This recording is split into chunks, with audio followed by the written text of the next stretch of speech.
Okay, यहां से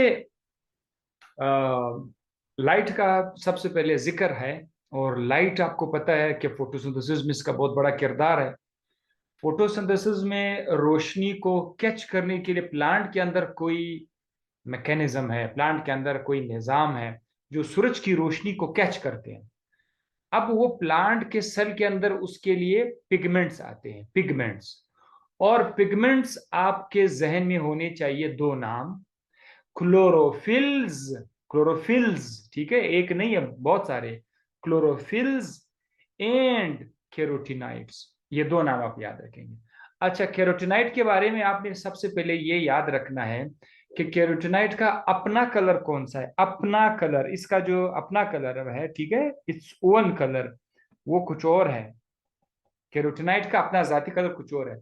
लेकिन ये कौन से कलर को एब्जॉर्ब करते हैं? कीप इन माइंड, मैंने फर्स्ट ईयर की केमिस्ट्री में एटॉमिक स्ट्रक्चर में स्पेक्ट्रम पे एक लेक्चर रिकॉर्ड किया हुआ है। उसमें हमने बताया कि सूरज की जो रोशनी है उसके अंदर कलर्स हैं। अगर वो स्प्लिट हो जाए, अगर उसको प्रिज्म से पास किया जाए, yellow, orange, red, violet, blue, green, ये कलर उसके अंदर मौजूद है। तो सूरज की रोशनी के अंदर ये कौन सा कलर है जो कैरोटीनाइड एब्जॉर्ब करते हैं, वो आप नोट करेंगे। ये एब्जॉर्ब करते हैं ब्लू कलर को, वायलेट एंड ग्रीन कलर को ये एब्जॉर्ब करते हैं। अपना कलर कुछ और है, एब्जॉर्ब कुछ और करते हैं। इसके बाद अगर आप नीचे आ जाए ना, तो यहाँ पर क्लोरोफिल्स लिखा हुआ है। क्लोरोफिल्स खुद किस तरह का कलर रखते हैं? क्लोरोफिल जो है वो ग्रीन है। क्लोरोफिल का अपना कलर ग्रीन है, तो सबको पता है। लेकिन जो कलर ये एब्जॉर्ब करते हैं वो आप लोगों ने नोट करना है, violet, blue, orange and red. ये कलर जो है ये आपके chlorophyll absorb, violet, blue, orange, red colour ये एब्जॉर्ब करते हैं। तो कल को अगर सवाल आ जाए तो आप मेंटली तैयार होंगे कि यार कौन सा कलर क्लोरोफिल एब्जॉर्ब करता है, कौन सा कलर जो है वो कैरोटीनाइड एब्जॉर्ब करते हैं। तो इसमें अगर मैं एक चीज देख लूं, कैरोटीनाइड जो है और chlorophyll, blue colour, blue colour ऐसा कलर है जिसको सब एब्जॉर्ब करते हैं, कैरोटीनाइड भी, क्लोरोफिल भी। इसके बाद जो है और कौन सा कलर है जो उसको दोनों एब्जॉर्ब करते हैं? Blue, violet, green. Blue, violet, violet, violet भी जो है वो दोनों एब्जॉर्ब करते हैं, सही है। इस तरह क्लोरोफिल के अंदर अगर आप देखें, क्लोरोफिल के अंदर ग्रीन कलर एब्जॉर्ब नहीं हो रहा है, ठीक है, लेकिन आपका कैरोटीनाइड वो ग्रीन कलर को एब्जॉर्ब करते हैं। सो ये सोचने वाली बातें हैं, ये आप रख ले अपने माइंड के अंदर। अच्छा, क्लोरोफिल हमारे पास 6 किस्म के हैं, A B C D E F, ठीक है, वो आपने देखना है। इससे पहले यहाँ पर ऊपर कुछ लिखा हुआ है कि क्लोरोफिल बी और कैरोटीनाइड्स ये सब मिलके क्या बनाते हैं? ये सब मिलके बनाते हैं एक्सेसरी पिगमेंट्स। एक्सेसरी पे एक डेफिनेशन है बस, या मैं बुक में देखा और जस्ट लिखा, मैंने कहा अच्छा है। अच्छा, जब रोशनी प्लांट के लीफ के सरफेस पे पड़ती है और लीफ के अंदर, सबसे पहले कौन उस रोशनी को कैच करेगा? ये याद रखना होगा। सबसे पहले रोशनी जो है कैरोटीनाइड के पास आएगी। कैरोटीनाइड तेज रोशनी को बर्दाश्त कर सकते हैं, या अगर डायरेक्ट क्लोरोफिल ए पे जाए, क्लोरोफिल इसे खराब हो सकता है, तो लिहाजा चैनल हो जाएगी लाइट। पहले कैरोटीनाइड के पास आएगी, कैरोटीनाइड से लाइट क्लोरोफिल बी के पास आ जाएगी। ये जो मैंने CHL लिखा हुआ है, CHL, ये क्लोरोफिल को शो करता है। तो क्लोरोफिल बी के पास आएगा और बाद में क्लोरोफिल बी उस लाइट को किसके हवाले कर देगा? क्लोरोफिल ए के हवाले कर देगा। तो ये भी याद रखिएगा।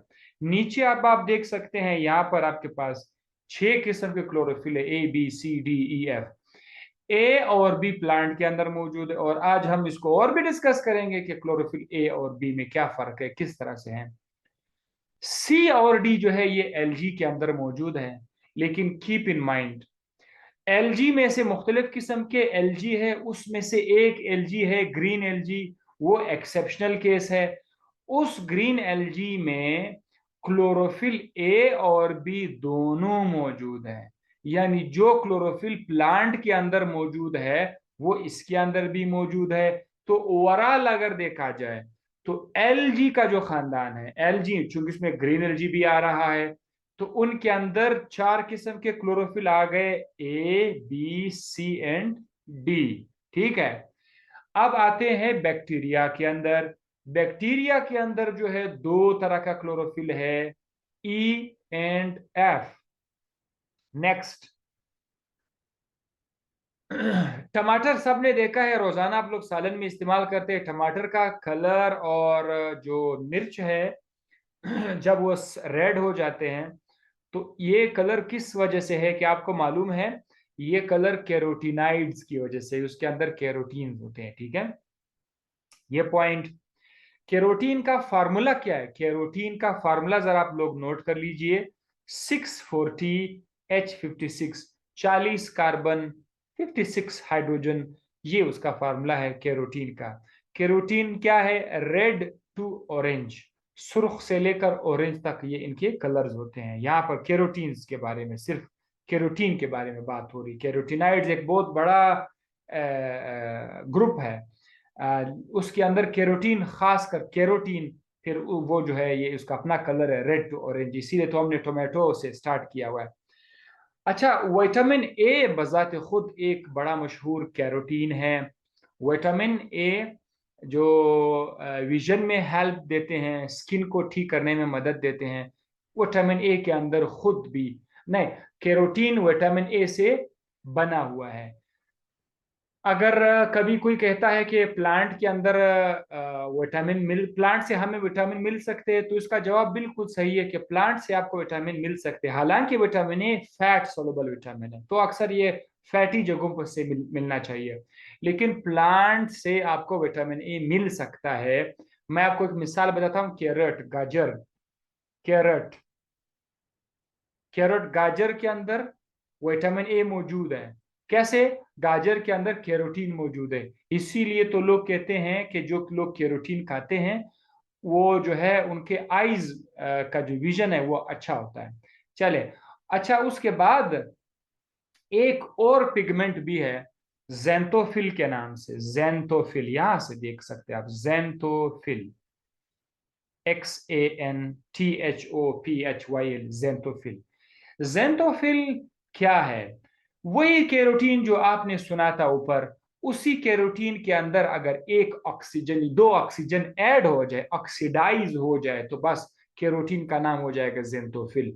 तो क्या लिखा हुआ है? Oxygen containing derivatives of carotene, carotene are yellow pigments called xanthophyll. अब देखो, जेंथोफिल येलो कलर है, कैरोटीन सुर्ख से ऑरेंज है, लेकिन जेंथोफिल जो है ये येलो कलर के हैं। अब जेंथोफिल का जो फार्मूला है, उसमें आपने सिर्फ एक चीज ऐड करना है, उसके अंदर वही C40H56, ठीक है, ऑक्सीजन बस उसमें ऐड कर देंगे, ये वाला फार्मूला है।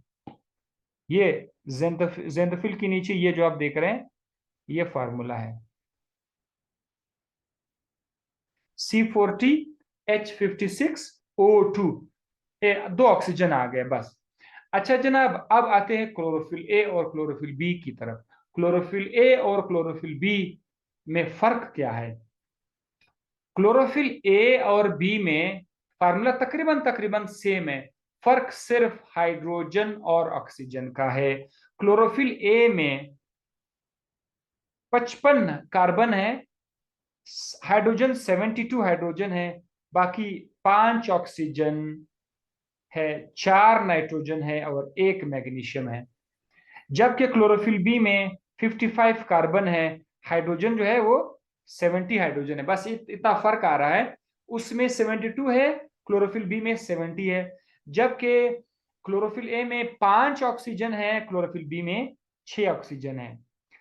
तो क्लोरोफिल बी में हाइड्रोजन की तादाद कम है, ऑक्सीजन की तादाद ज्यादा है। क्लोरोफिल ए में हाइड्रोजन ज्यादा है, ऑक्सीजन कम है। बाकी नाइट्रोजन दोनों में 4-4 है, एक एक मैग्नीशियम है। और साथ ही ये भी याद रखिएगा कि चाहे क्लोरोफिल ए हो या क्लोरोफिल बी हो, सबके अंदर एक चीज कॉमन है, वो है पोरफायरिन रिंग। ये मैं आपको ऐसे शॉर्टकट बता रहा हूं, ठीक है। क्लोरोफिल के अंदर आपको इस तरह से रिंग मिलेगा जिसका नाम है पोरफायरिन रिंग। उस रिंग के बिल्कुल दरमियान में आपको मैग्नीशियम नजर आएगा, एक रिंग है। उस रिंग के अंदर आपको क्या नजर आएगा?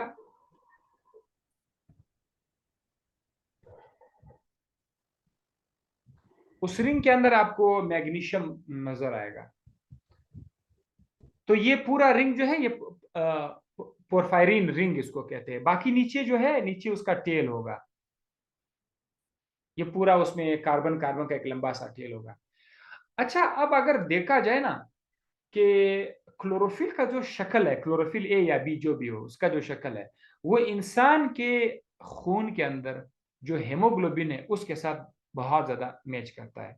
हेमोग्लोबिन HB, इंसान के अंदर जो हेमोग्लोबिन है वो भी शक्ल के एतबार से बिल्कुल ऐसा है जैसे क्लोरोफिल का है।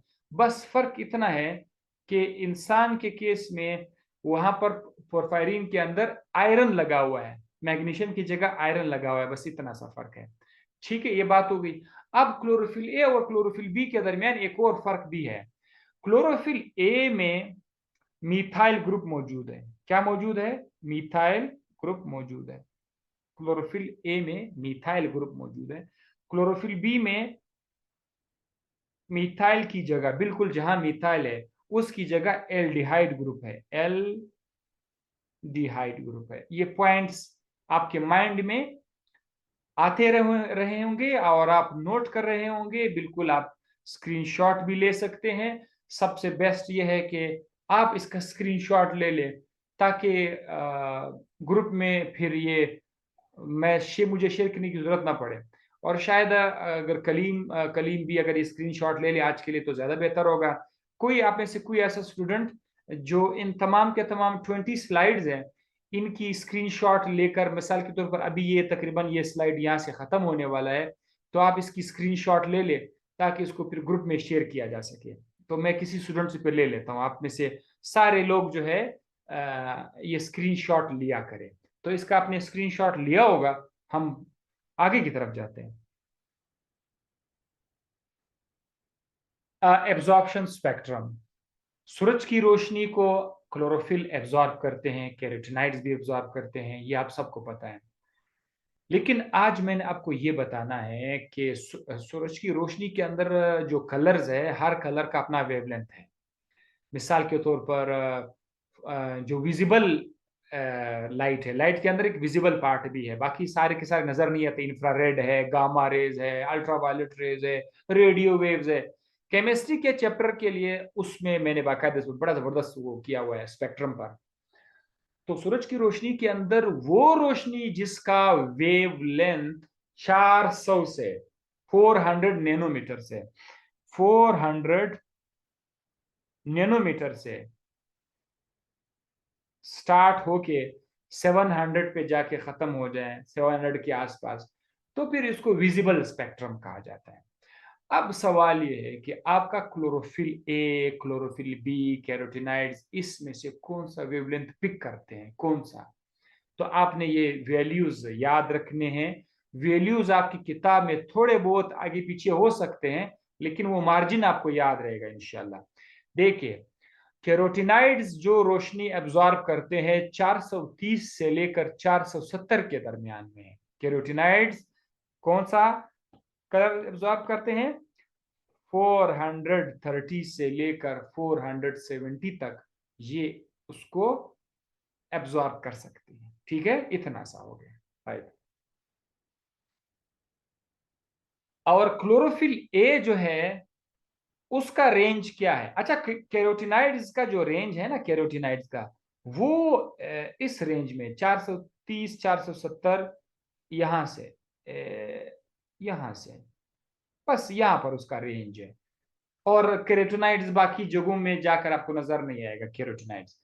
अच्छा, क्लोरोफिल ए 430 और 680 दोनों में आपको नजर आएगा। क्लोरोफिल ए आपको 430 यानी इस रीजन में, 430 के रीजन में, और 680 और इस रीजन में यहां पर इसकी एब्जॉर्प्शन होती है। बाकी जो आपका क्लोरोफिल ए है वो कहीं पर भी एब्जॉर्प्शन नहीं कर रहा, मतलब सो ये जगह मैं ऐसे ऊपर नहीं लेके जस्ट ऐसी सीधा सीधा जा रहा है, हाँ, इसमें कोई एब्जॉर्प्शन है ही नहीं। जहां जहां से लाइन ऊपर जा रहा है उधर वो चीजों को ऑब्जर्व कर रहा है। तो chlorophyll A, CHLA, chlorophyll A की जो पीक्स आपको मिलेगी ये 430 और 680, इन दो जगहों पर इसकी पीक आपको मिल जाएगी। यहां पर ये एब्जॉर्ब करते हैं, बाकी कलर एब्जॉर्ब नहीं करते हैं। अच्छा, क्लोरोफिल बी की तरफ अगर आप आ जाए ना तो क्लोरोफिल बी को देखते हैं। क्लोरोफिल बी एक जबरदस्त किस्म का बड़ा पीक देता है। क्लोरोफिल बी एक बड़ा पीक देता है, 450 और 475, ये जो जगह है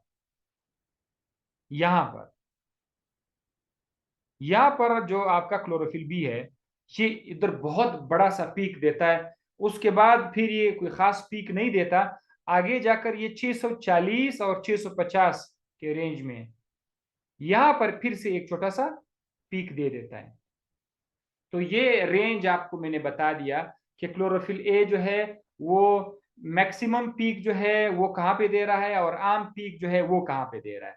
सो ये वैल्यूज आप याद रखेंगे, हो सकता है सवाल आ जाए तो आप उसको सही मानों में टिक कर पाओगे। और साथ आपको ये भी पता चला कि ये जो क्लोरोफिल्स है, ये जो पिगमेंट्स है, ये हर तरह का रोशनी एब्जॉर्ब नहीं करता, कुछ खास किस्म के वेवलेंथ को ऑब्जर्व करता। अच्छा, एक और मजे की बात जरा सुन लें। मजे की बात यह है, अगर ये आपके टेक्स्ट बुक में मौजूद है, अगर आपसे पूछा जाए कि एक पिगमेंट को क्या जरूरत है एक से ज्यादा वेवलेंथ को एब्जॉर्ब करे, अब मैं आपको एक मिसाल बता रहा हूं।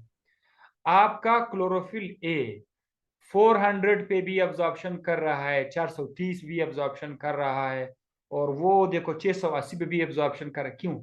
ये इसीलिए ताकि ये उस जो पूरा ग्राफ है उस ग्राफ को ये ब्रॉड कर दे, ज्यादा से ज्यादा रोशनी उसके अंदर आ जाए, ये बात है। और दूसरी बात ये है कि जो रोशनी की एब्जॉर्प्शन को ब्रॉड करने के लिए कि ज्यादा से ज्यादा मुख्तलिफ किस्म की रोशनी को एब्जॉर्ब किया जा सके, उन्होंने इसमें क्लोरोफिल भी शामिल किया हुआ है, कैरोटीनॉइड्स भी शामिल किए हुए हैं। तो अगर आप सबको इनमें ले आएंगे, क्लोरोफिल ए, बी और कैरोटीनॉइड सबको ले आएंगे, तो फिर उनमें से उनका जो जो अब्जॉर्प्शन बैंड काफी ब्रॉड हो जाता है, मुख्तलिफ किस्म के कलर्स इसमें आ जाते हैं। तो अगर हमारे पास सिर्फ एक किस्म का पिगमेंट होता तो सिर्फ एक किस्म का पीक होता, बस एक पीक होता, सिंगल पीक होता, वो वहां का कलर एब्जॉर्ब करते। लेकिन अब चूंकि हमारे पास एक ही पिगमेंट है, वो मुख्तलिफ कलर ऑब्जॉर्व करते हैं, और जब मुख्तलिफ पिगमेंट्स होते हैं तो और भी कलर ऑब्जॉर्व करते हैं। इसीलिए तो इन सब का पर्पज है to broaden the action, the absorption spectrum, broad करने के लिए था। चलो, ये बुक में मौजूद है, ये पॉइंट मैंने आपको तर्जुमा करके एक्सप्लेन करके बता दिया। अच्छा, अब अगर आप फोटोसिंथेसिस की तरफ आते हैं, फोटोसिंथेसिस पर अच्छे खासे लेक्चर्स मैं डिलीवर कर चुका हूं।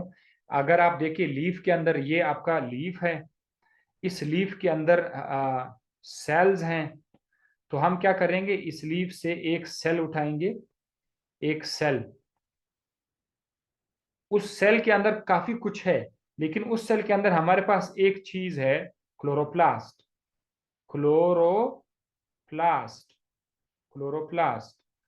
हम क्या करेंगे, हम इस क्लोरोप्लास्ट को सेल से बाहर निकाल देते हैं, सेल से बाहर निकाल देते हैं। तो बड़ा करके लिखेंगे तो आपके सामने ये क्लोरोप्लास्ट का डायग्राम नजर आएगा। This is chloroplast. क्लोरोप्लास्ट के अंदर आपको छोटे छोटे थैलियां नजर आएंगी, जैसे कि आपने 5 रुपए वाला, 2 रुपए वाला सिक्के एक दूसरे के ऊपर रखे हुए हैं, इस तरह नजर आएंगे। ये एक सिक्का है, उसके ऊपर दूसरा सिक्का पड़ा हुआ है, फिर इस तरह से, इस तरह से, फिर इस तरह से, यहां पर भी इस तरह का तरतीब है। ये जो सिक्के एक दूसरे के ऊपर पड़े हुए थे, इसको ग्रेनम बोलते हैं, ग्रेनम। ये पूरा का पूरा आपके पास एक ग्रेनम है। और हर ग्रेनम के अंदर जो एक सिक्का है, इसको लेमिला भी कहा जाता है, थाइलाक्वाइड भी कहा जाता है, थाइलाक्वाइड, थाइलाक्वाइड, THYLAKOID, या बाज औकात THALO, थैलाक्वाइड। बहरहाल जैसा भी हो, थैलेक्वाइड। अब आपने फोटोसिंथेसिस को सीखने के लिए सिर्फ और सिर्फ एक थैलेक्वाइड बाहर उठाना है, तो यहां से सिर्फ एक थैलेक्वाइड बाहर उठा लेते हैं। ये जो आपके सामने अब नजर आ रहा है, ये एक थैलेक्वाइड है। इस छोटे से नन्हे मुन्ने जगह पर यहां पर जाकर दुनिया है जहां का प्रोसेस हो रहा है, जिसको हम लोग बोर्ड पे लिखते लिखते थक जाते हैं, किताबें लिखते लिखते फिल हो जाते हैं। इतने से छोटे जगह पर क्या क्या हो रहा है, साइंस ने बहुत कोशिश की कि इससे वो कुछ सीख लिया है, बहुत कुछ सीखा, लेकिन अभी बहुत कुछ है कि उनको पता ही नहीं है कि क्या चल रहा है। सो ये थैलेक्वाइड है। थैलेक्वाइड के ऊपर अगर आप देखें, सो ये वो जगह है जहां सूरज की रोशनी, जो लाइट है ना, लाइट वो यहाँ फॉल करती है। सूरज की रोशनी जो है ये इस जगह पर जाकर, अब अल्लाह ताला ने निजाम को इधर फिट किया हुआ है, जो रोशनी को कैच करते हैं वो निजाम इधर रखा हुआ है। वो पिगमेंट्स वगैरह वगैरह सारे इधर रखे हुए हैं। लेकिन कीप इन माइंड, अब जो पिगमेंट्स आपने पढ़े हैं, कैरोटीनाइड है, क्लोरोफिल है, अब इनको ना हम लोग थोड़ा प्रोटोकॉल देते हैं पिगमेंट्स को। यहां पर उनको एक खास नाम दिया जाएगा, उन्हीं पिगमेंट्स को फोटो सिस्टम का नाम दिया जाएगा। फोटो सिस्टम, फोटो सिस्टम का डेफिनेशन जरा चेक कर लीजिए। कलेक्शन ऑफ फोटोसिंथेटिक पिगमेंट्स, मतलब सारे क्लोरोफिल और कैरोटीनाइड्स, और उनके साथ दो चीजें और भी आ गई। कौन से? इलेक्ट्रॉन एक्सेप्टर, मतलब जो इलेक्ट्रॉन लेने वाली चीजें हैं, और इलेक्ट्रॉन कैरियर, जो इलेक्ट्रॉन को ले जाने वाली चीजें होती हैं। ये तीन चीजें आ गई, pigment plus acceptor plus carrier, ये मिलके जो है फोटो सिस्टम बनाएगा। और फोटो सिस्टम आपका थैलेक्वाइड के ऊपर पड़ा हुआ है। अब सब कुछ जो भी मैं आपको बताने जा रहा हूं, वो सारा का सारा जो है वो थैलेक्वाइड पर मौजूद होगा। ठीक है, ओके। सो हम इस तरह का डायग्राम लिखेंगे कि इस तरह का, ये जो है ये आपका कैरोटीनाइड है, ये आपका क्लोरोफिल है, और मुख्तलिफ किस्म के क्लोरोफिल्स है, और यहाँ पर जो है आपका इलेक्ट्रॉन एक्सेप्टर है। ठीक है, ई ए, ये इलेक्ट्रॉन एक्सेप्टर है, और यहीं पर जो है इलेक्ट्रॉन कैरियर्स भी है। तो ये सारी चीजें मैंने एक थैलेक्वाइड पर लिखे हुए हैं। अब इसको ना मैं थोड़ा सा बड़ा करके, इसी चीज को बड़ा करके आपको मैं बताऊंगा। ठीक है, इससे पहले अगले पेज पे जाने से पहले, स्क्रीनशॉट लेने से पहले, फोटो सिस्टम हमारे पास दो तरह की हैं। एक का नाम है PS1, फोटो सिस्टम 1। दूसरे का नाम है फोटो सिस्टम 2, PS2। जो फोटो सिस्टम 1 है, उसके नीचे 700 नैनोमीटर लिखा हुआ है, यानी ये सूरज की रोशनी के अंदर जिसका वेवलेंथ 700 नैनोमीटर है, ये उसको एब्जॉर्ब करते हैं। और जो PS2 है, फोटो सिस्टम 2, वो 680, ओके ये 6800 लिखा हुआ है, 680 नैनोमीटर की जो लाइट है वो इसको ऑब्जॉर्व करते हैं। तो फोटो सिस्टम 1 और 2 आपकी खोपड़ी में आ गया होगा। अब मैं आपको लेके जाता हूं नेक्स्ट पेज पर, बेशक आप स्क्रीनशॉट ले सकते हैं। ठीक है, गुड, राइट। अब वही सारा जगह है, वही फोटो सिस्टम है, बस थोड़ा बड़ा करके लिखा हुआ है, आपको नजर आ रहा है। ये जो आपको नजर आ रही है, आपको लेफ्ट साइड पर फोटो सिस्टम 2 आपका है 680 नैनोमीटर, और राइट साइड पर फोटो सिस्टम 1 है 700 नैनोमीटर, ये अलग से लिखा हुआ है। अब जरा देखिए, सूरज की रोशनी, सबसे पहले सूरज की रोशनी जो है वो हिट करेगी। अच्छा, सूरज की रोशनी दोनों सिस्टम पे हिट कर रहा है, लेकिन स्टार्टिंग हम कहाँ से लेंगे? फोटो सिस्टम 2 से लेंगे। यहाँ से फोटो सिस्टम 2 से हम लोग स्टार्ट लेंगे, सूरज की रोशनी यहाँ पे पड़ेगी। आपको मालूम है फोटो सिस्टम 2 के अंदर जो है क्लोरोफिल है, मालिक्यूल है, एटम्स है। मालिक्यूल है, एटम है, इसका मतलब इलेक्ट्रॉन्स भी है। तो यहां से इलेक्ट्रॉन्स सूरज की रोशनी को एब्जॉर्ब करके जज्बाती हो जाएंगे, एक्साइट हो जाएंगे। जैसे कि केमिस्ट्री में, फिजिक्स में पढ़ा है, इलेक्ट्रॉन को आप एनर्जी दोगे ना तो ये एक्साइट हो जाता है। तो ये इलेक्ट्रॉन यहां से क्या करेगा, एक्साइट हो जाएगा। वैसे मैं एक इलेक्ट्रॉन लिख रहा हूं, लेकिन हकीकत में ये दो इलेक्ट्रॉन होते हैं। सो यहां से दो इलेक्ट्रॉन क्या करेंगे, एक्साइट हो जाएंगे। अब ये ऐसा लग रहा है, स्टूडेंट के जहन में ऐसा लग रहा है कि जैसे ये फोटो सिस्टम 2 से बाहर आसमान में जा रहा है। ये सब के सब फोटो सिस्टम 2 के अंदर है, बस आपको कुछ समझाने के लिए हमने तीर का निशान इतना लंबा करके खींच दिया हुआ है। तो सब कुछ उसी के अंदर है। ये इलेक्ट्रॉन जो है ये जाएंगे प्राइमरी इलेक्ट्रॉन एक्सेप्टर के पास। ये भी कोई मालिक्यूल है, जिस तरह आपका क्लोरोफिल मालिक्यूल है, प्राइमरी इलेक्ट्रॉन एक्सेप्टर भी एक मालिक्यूल है। उसका नाम क्या है, उसका नाम है फियोफाइटिन। वो इसको एक्सेप्ट कर लेगा, वो उसको कैच कर लेगा, एक्सेप्ट कर लेगा, ठीक है। अच्छा, ये तो गया इलेक्ट्रॉन, तो वहां पे गया। थोड़ा सा वापस आ जाइए। इलेक्ट्रॉन के जाने से यहां पर क्लोरोफिल के अंदर एक सुराख, यानी आप कह सकते हैं इलेक्ट्रॉन होल पैदा हो जाएगा। इलेक्ट्रॉन होल मतलब जिधर से इलेक्ट्रॉन चले गए थे, इलेक्ट्रॉन की कुर्सी खाली हो गई। अब वहां पर आपको इलेक्ट्रॉन नजर नहीं आएगा, वो एक खाली जगह है। इस खाली जगह को भरना है। तो खाली जगह को भरने के लिए क्या होगा कि आपके पास यहां पर पड़ा हुआ है, पानी पड़ा हुआ है, वाटर, H2O। ये जो पानी है, इस पे सूरज की रोशनी की मदद से, सूरज की रोशनी की मदद से सारे एंजाइम्स भी होते हैं, ये टूट जाएगा, ये पानी टूट जाएगा, जिसका नाम है फोटोलाइसिस। PHO, photolysis. ये पानी का मॉलिक्यूल टूट जाएगा। टूटने के दौरान इलेक्ट्रॉन रिलीज हो जाएंगे। किससे, पानी से। पानी से इलेक्ट्रॉन रिलीज हो जाएंगे। तो अब मैं यहां से इलेक्ट्रॉन लिख रहा हूं ऐसे। पानी से इलेक्ट्रॉन रिलीज हो जाएंगे और ये इलेक्ट्रॉन आकर इस होल को फिल कर देंगे। तो ये तो हो गया, ठीक है।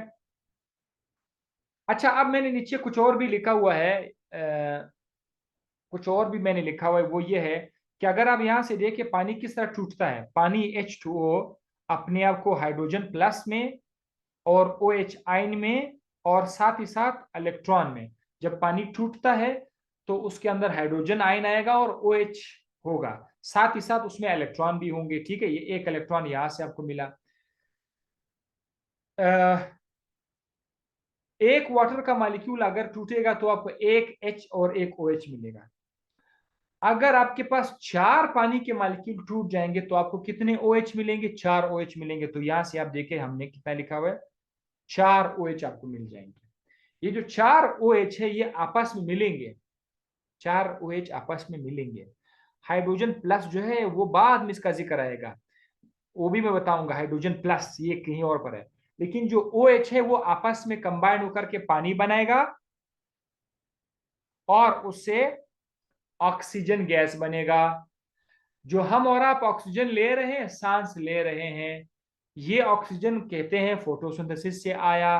तो ये ऑक्सीजन फिर बाद में इंसानों के लिए और बाकी पूरी दुनिया के लिए अवेलेबल होगा। फोटोसिंथेसिस के दौरान जो ऑक्सीजन आता है वो पानी से मिलता है।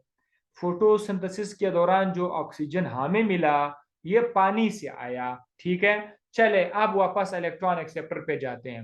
इलेक्ट्रॉन एक्सेप्टर से जो दो इलेक्ट्रॉन गए थे, वो इलेक्ट्रॉन अब किसको मिल जाएंगे, इलेक्ट्रॉन कैरियर्स। भाई ये भी मॉलिक्यूल्स है, ये इलेक्ट्रॉन को कैरी करते हैं एक जगह से दूसरी जगह, दूसरी जगह से तीसरी जगह। लेकिन जब इलेक्ट्रॉन एक मॉलिक्यूल से दूसरे मॉलिक्यूल की तरफ जा रहा हो तो उस दौरान एनर्जी रिलीज होती है, ऑक्सीडेशन रिडक्शन होता है। इलेक्ट्रॉन एक के पास जाता है रिड्यूस, उसको छोड़कर दूसरे के पास जाएगा ऑक्सीडाइज। तो जब आपका इलेक्ट्रॉन के जोड़ा, जब एक इलेक्ट्रॉन कैरियर से दूसरे कैरियर की तरफ जा रहा होगा तो यहां से क्या रिलीज हो जाएगी, एनर्जी, एनर्जी रिलीज हो जाएगी। ये जो एनर्जी है ये हकीकत में ATP की शक्ल में हमें मिलेगी, ATP की शक्ल में हमें मिलेगी। इसी तरह से ये जो यहाँ से दूसरा है प्लास्टो, ये PQ क्या है, प्लास्टोक्विनोन। PQ प्लास्टोक्विनोन, नाम रटना है। कल भी मैंने बताया था कि इसमें चीजों को रटने की चीजें भी है, आप हिफ्ज करोगे।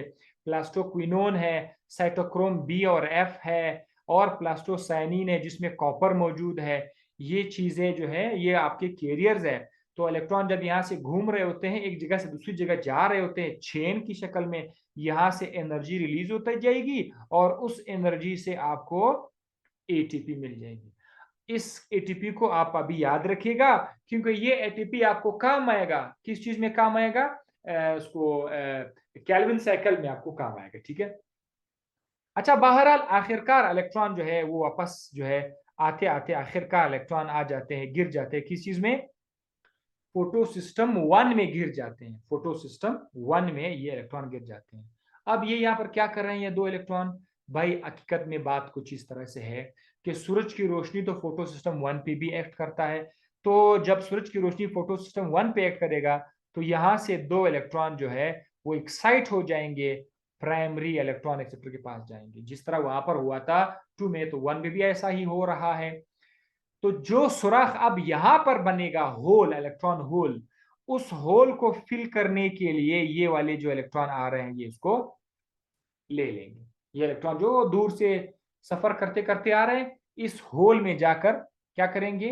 गिर जाएंगे। इस होल को क्या कर देंगे? फिल कर देंगे। ठीक है। अच्छा जनाब, अब इलेक्ट्रॉन का जोड़ा है वो मूव कर रहा है, इलेक्ट्रॉन प्राइमरी इलेक्ट्रॉन एक्सेप्टर पे जा रहा है। अब दोबारा ऐसे फिर से एक्साइटेशन हो रही है। अब वहां से जब ये आएंगे ये इलेक्ट्रॉन तो किसके पास आ जाएंगे? एफ डी के पास आएंगे। एफ डी, एफ डी का नाम जरा देखिए, फेरिडॉक्सिन। फेरी फेरिडॉक्सिन के नाम से फेरिडॉक्सिन को मिल जाएगा। फेरिडॉक्सिन आखिरकार आखिरकार इन दो इलेक्ट्रॉन को किसी के हवाले कर देगा। किसके हवाले कर देगा ये जरा देखें। यहां पर एक चीज पड़ा हुआ है, यहां पर एक चीज पड़ा हुआ है, एन ए डी।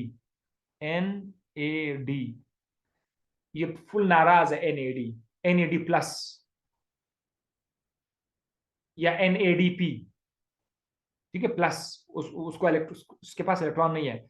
ये जो इलेक्ट्रॉन सफर करते करते करते ये आखिरकार आखिरकार ये एन ए डी पी को मिल जाएंगे और वो बनेगा N A D P H. आखिरकार NADP से बनेगा NADPH। बस, लास्ट इलेक्ट्रॉन एक्सेप्टर ये आपका NADPH है। सो ये फोटोसिंथेसिस का वो रिएक्शन है जो सूरज की रोशनी में हो रहा है। ये सारा का सारा लाइट रिएक्शन है फोटो सिस्टम 1 और 2 को इस्तेमाल करते हुए। अब यहां पर अगर आप देखें ना तो यहां पर एक टॉपिक है साइक्लिक और नॉन साइक्लिक। देखिए जो कुछ अभी आपने सुना, जो कुछ अभी आपने स्क्रीन, ये है नॉन साइक्लिक। ये क्या है? Non cyclic. क्योंकि इलेक्ट्रॉन एक जगह से शुरू हो रहे हैं दूसरी जगह पे जाके खत्म हो रहे हैं, दोबारा कहीं और पे नहीं जा रहे। वो इलेक्ट्रॉन जहां से शुरू हुआ था, पानी से स्टार्ट हुआ था ना, वाटर से स्टार्ट किया था, इलेक्ट्रॉन पानी से निकल गए थे, वो इलेक्ट्रॉन चलते चलते चलते आखिरकार किसको मिले? NADPH को मिल गए। तो ये जो रास्ता है ये नॉन साइक्लिक है। नॉन साइक्लिक में आपको याद होना चाहिए एटीपी बनी और NADPH बना। नॉन साइक्लिक में दूसरा की चीज क्या है? साइक्लिक है। साइक्लिक में आपको बताता हूं, ये वही डायग्राम। अच्छा, आप लोग पिक्चर लिया होगा तो आप लोग स्क्रीनशॉट ले सकते हैं, ये आप स्क्रीनशॉट ले लेंगे। तो अब हम आते हैं इसकी तरफ, दोबारा से उसी डायग्राम की तरफ। वही वही सब कुछ वही है। ये साइक्लिक क्या बला है? Cyclic, cyclic, cyclic photo phosphorylation.